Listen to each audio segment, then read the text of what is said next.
Good morning, students. Today we will talk about the gravitation, the new chapter of physics.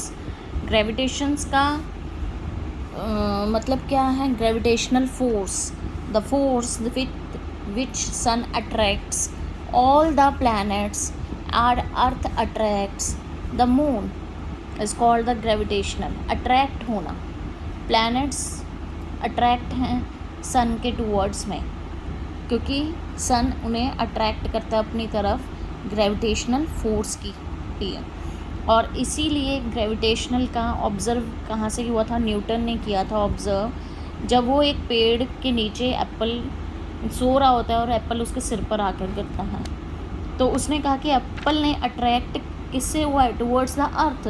ऊपर की तरफ क्यों नहीं गिरा, नीचे ही आके क्यों गिरा? तो वहाँ से उसने ग्रेविटेशनल फोर्स के बारे में डिस्कवरी की। यूनिवर्सल लॉ ऑफ ग्रेविटेशन और Newton law of gravitation. Every two objects in this universe attract towards each other with a force which is directly proportional to the product of their masses and inversely proportional to the square of the distance between them. उनके बीच में जितना distance है उसके inversely है और masses के directly proportional है। ठीक है, ए और बी हम दो ऑब्जेक्ट लेंगे, मासेस उसमें capital M capital small M है, having a distance force exerted between the universal law. तो F is the directly proportional to the M and M. F is inversely proportional 1 में R का square.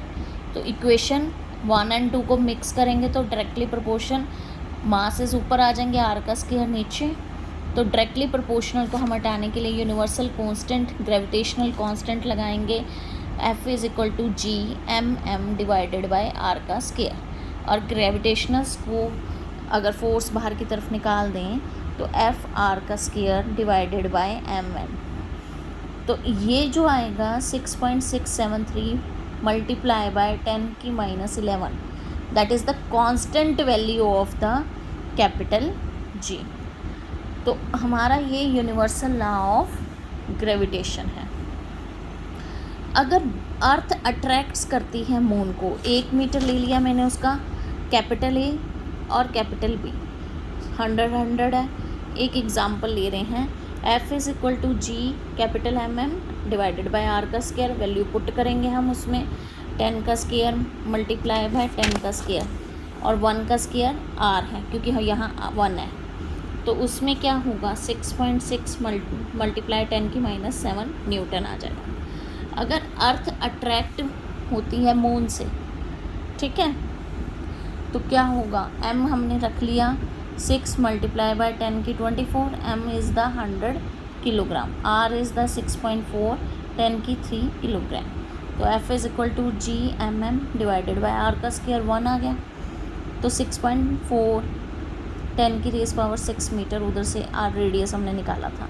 तो value put कर देंगे सारों की जो हमें मिली हुई हैं, और उसके बाद हम कैलकुलेट करेंगे तो हमारा आ जाएगा 6.6 मल्टीप्लाई बाय 6 मल्टीप्लाई बाय 10 की रेस पावर 3, क्योंकि 12 से 15 कट जाएगा।